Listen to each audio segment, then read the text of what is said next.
You're listening to the Pasco Podcast with Mike Carballa.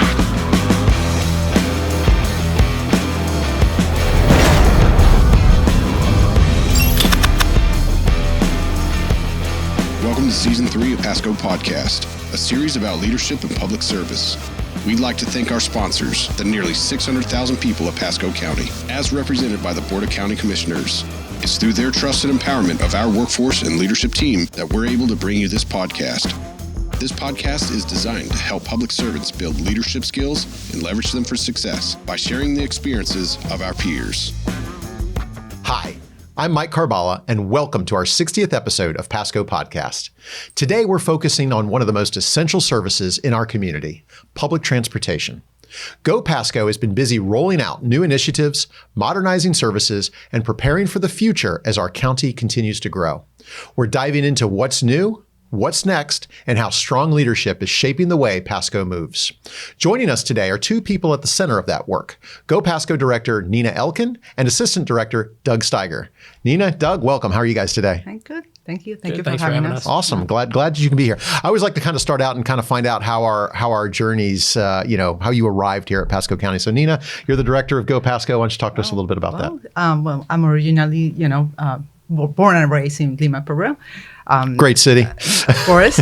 And so I ended up on Long Island, New York, and I lived there for several years. And my career in transportation started over there, working with a nonprofit in Suffolk County and providing transportation to some individuals over there. And so, having kids, family, my parents live in Tampa, so we ended up moving here many moons. And my first job was Pasco County. It was Pasco County Public Transportation back in the day, PCPT.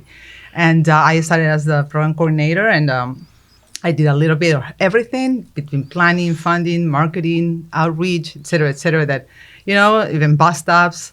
And then I have the opportunity, I was for 10 years, and then I had the opportunity to go to work for Hernando County. Okay. I worked several years over there too. And then the opportunity to come back came along, and so here you are, full circle. But those early days, I think, help shape you and learn and prep you for the director role. Yes. Doug, what about you? I actually have a background in sales and ultimately moved into procurement and purchasing and in the private sector, and saw the job open up actually in 2019 for a purchasing agent. So I joined the county as a purchasing agent in 2019. Fast forward, 5.5 years to being activated for Hurricane Milton in the EOC and spending the night in the internal services building that night. And one of the days towards the end of activation, this voice behind me said, "Hey, can you come outside for a minute?" And it was Nina. And, she had posed the idea of me coming over as sort of a business and compliance role. And so I joined GoPasco just over a year ago, November of 2024.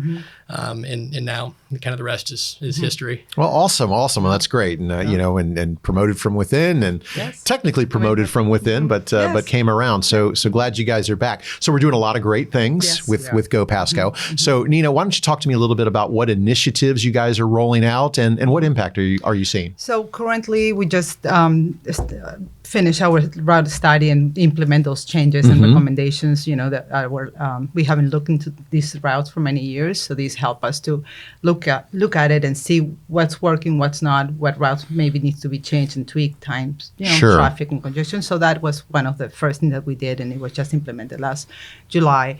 And with that, we also did the ITS, which is the Intelligent Transportation System. So it's basically one application with different, features under it, and we have now passenger counters, live look cameras, we have real time. So all these features help us, for example, to make future decisions. If you look at passenger counters, we will be collecting data from every single bus stop that we pick up people, and it will help us to determine which bus stops need to be some type of improvements or add benches or shelter, things like that. Gotcha. Or potentially make routes more efficient and making things more customer friendly. I can tell you, if you know where the bus is coming, right? Well, the real time information. That's the real time, the app that we obtained too through this purchase.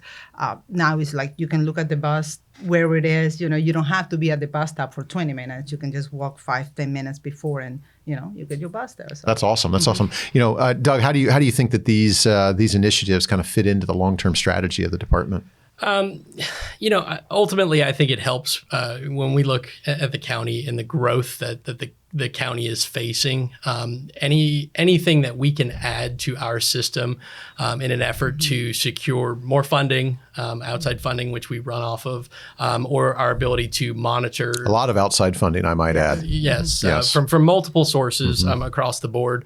But our ability to become more efficient, to provide more services to more people in a shorter window of time, quicker response really helps us address that growth, and it really helps us deliver those services, in a better way. Cool. Nina, you getting any feedback that's telling you that these things are working? Yes, I mean, we have some feedback from the public, the Sure. riders. I actually see them at the bus stop, using and it's very exciting to see that those changes that might be not too big for people and they don't see it, but it actually affect our community. Ridership already is, going up, is increasing, and little by little we'll see that doing this type of offering this type of information, pushing out this information to the public is very important. Good. I mean, I guess if they know about it, they're going to take advantage of it and kind of weigh their options out there. Doug, anything to add? No, I mean, I think to Nina's point, the big thing is the MyStop. Sure. A lot of the times I run into folks that are said, I don't use GoPasco because I just don't know where it is or when the bus is, or the bus schedule is hard to read. And we'll show them some of the features of being able to plan your trip, putting a starting address and ending address. It'll show you directions to walk to the bus stop, when it will be there, how much the fare is, things of that nature. So really, not only is it something that's helping people use our service, but it's exposing more people to the service. Gotcha. Yeah, and sometimes I tell you, reading those bus maps, that could be if you're not a seasoned person in transit, it's sometimes a little tough. But it's good that you guys are making it easier for folks to do that, and I think ridership will increase as a result. And in addition to that, we're looking to do the mobile ticketing as well. And that's something that we're working on. And that's also for the public to be able to, get on board quickly and efficient, and then we keep going. And So you've got these evolutions that are going on here. How do you keep everyone from leadership to frontline staff, aligned around this vision of moving forward? Change is hard sometimes. Yes, it is, certainly, especially in the world that we're in right now. But to me, communication is key. We do have an internal newsletter in which we, provide all the information, whatever we're doing, to our employees, as well as we have quarterly meetings as well, where we have some safety training, operations updates, and then is the update from me in every meeting. We have an operator policy, so input is welcome. Like I said, communication is key. We had to from the top and bottom and top. It's just you have to build that with your employees. So I think that we're doing a really good job. Sharing the message and sharing our goals. All right, Doug, anything to add to that? Yeah, to Nina's point, I think that it's understanding what everyone throughout the organization's level of involvement and buy-in is, and it's utilizing that buy-in and capitalizing on it. As part of the public services branch, we are directly impacting and dealing with the citizens. And so, whether that's a bus driver all the way up to administration, it's understanding that everybody in the process is important, and they're going to have different goals and different levels of buy-in. And with that honesty and that transparency and getting that input from them, we're able to make decisions that are in the best interest of everybody from top to bottom. Excellent. I like that. That transparency and buy-in, so important. Definitely. So let's pivot a little bit towards leadership. What, Nina, what leadership principles guide your team as you manage this system that, literally you've got thousands of riders every day? Well, I mean, respect, integrity, transparency. Yeah. Those are, I believe that by you having those in you and, and the people around you, that we will work together. I believe in a collaborative environment, and we all work, together. It doesn't matter where you're from or where you're from, like your backgrounds, or we all have different perspectives. So we always input is very important, and treat people like they want to be treated. That's I can't ask for somebody to do something that I wouldn't do.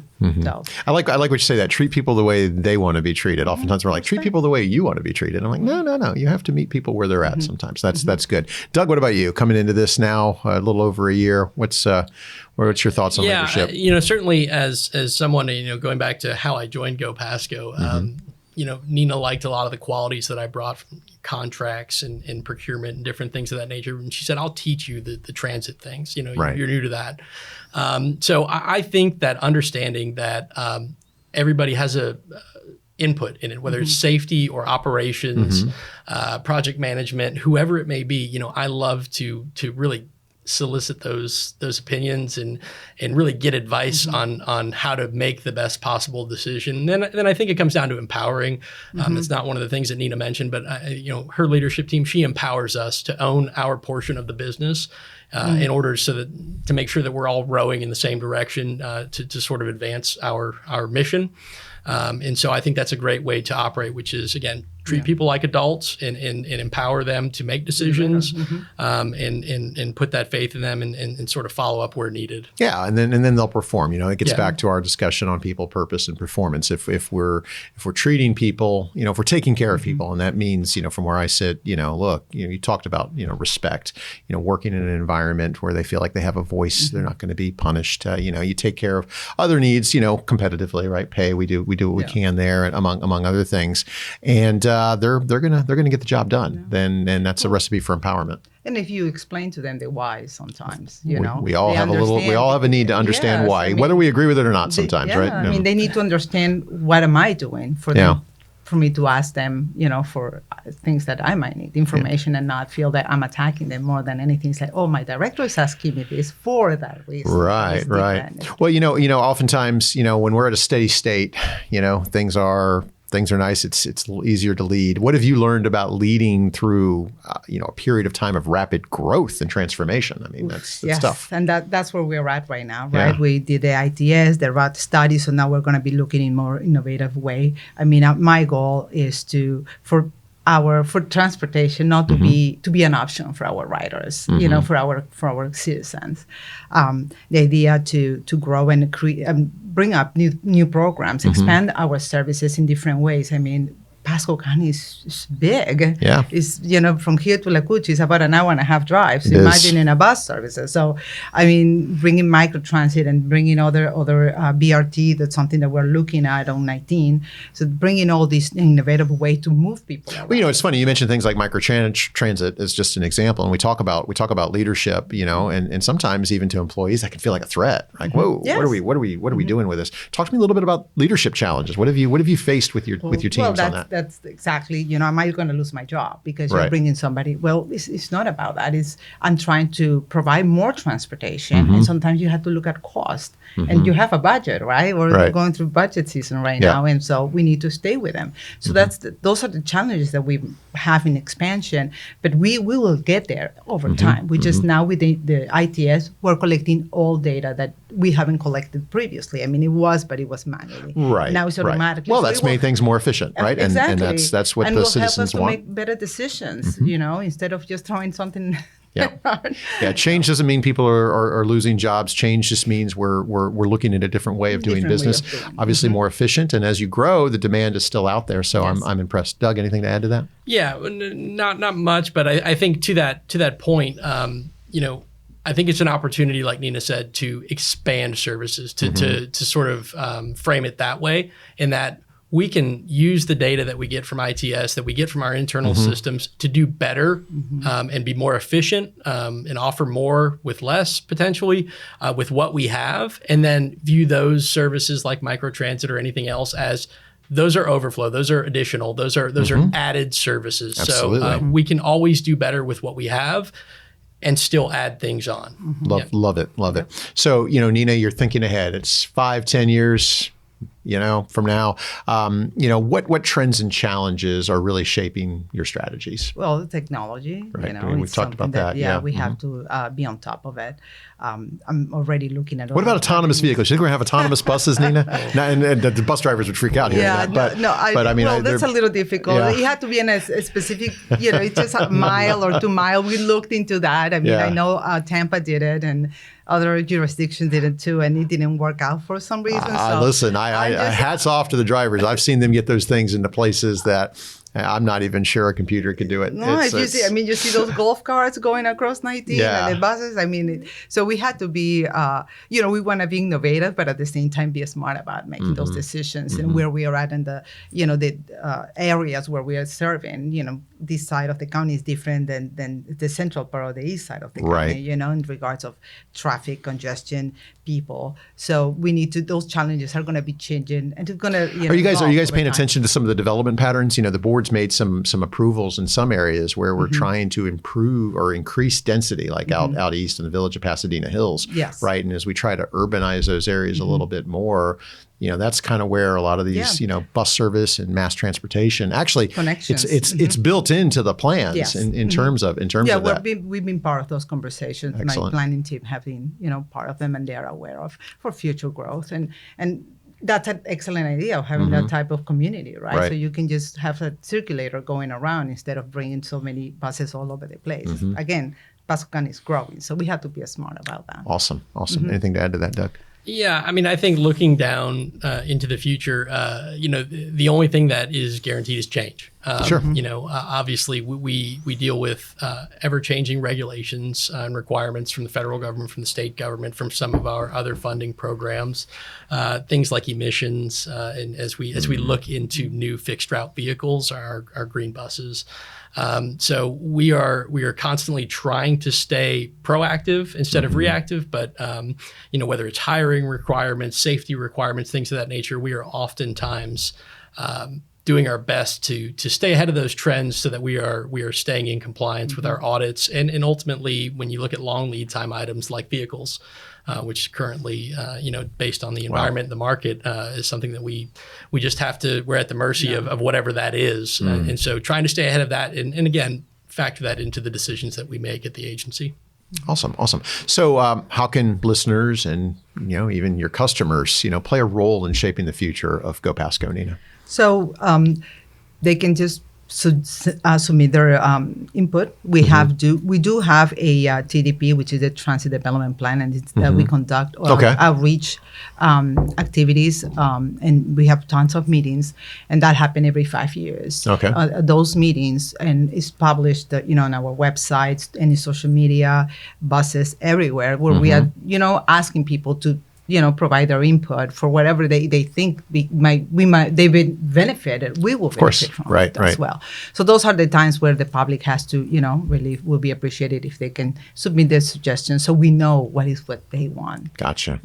Doug, anything to add to that? Just again, to basically share feedback in any way possible, whether it's directly with us at some of these advisory meetings. Ultimately we are stewards of outside funding, and we're offering a service for the citizens of Pasco County. So ultimately we don't know what we don't know at some time, in some situations. And so if we're unaware of things, whether valid, not valid, whatever it may be, we can certainly always accept feedback and try to do better from that standpoint. Excellent. So, both of you have had, long careers, taken different routes to get where you are.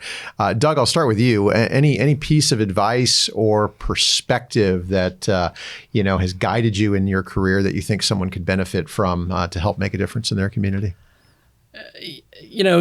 Some basic ones to me are being able to build relationships and communicate effectively. I think that, again, having started in the county in purchasing and having run evaluation committees with assistant county administrators yourself, included when you were in public infrastructure, to everybody else, I've built such great relationships, and that has carried over, whether it was into purchasing or into GoPasco, and I'm able to have those conversations about things. And then I think just the integrity is being able to do what you say you're going to do, follow up, be transparent. Again, I think those are things that we can control, and we need to focus more on the things that we can control and not necessarily those outside variables at times that can drive us crazy. Awesome. Nina? I think the dog read my mind. Yeah. hit the nail on the head there, right? I mean, we share these conversations. Sometimes we go into these deep conversations of what we think about leadership and exactly what he said, communication, respect, integrity, transparency. It's so important for people to understand that I have a goal, we have a goal, and we're going to work together. That's what we do, the collaborative effort, because again, people have different perspectives. So it's welcome, those inputs, and that, because what you see might not be what I see. So you open my eyes. Doesn't matter. So that's what I always tell my bus operators. You have a question, a dispatcher, hey, bring them on. I will answer you. I will answer any questions on that matter, right? So because I want them to be involved. I want them to know what we're doing. It's transparency. And that's, to me, is also respect, mutual respect. Love it. I love it. Listen, Nina, Doug, thanks for being here today. It was great having you both. And a special thanks to our media relations team who helped make this effort possible. And thank you for joining us on this episode of Pasco Podcast. I'm Mike Carballa, and we'll see you next time.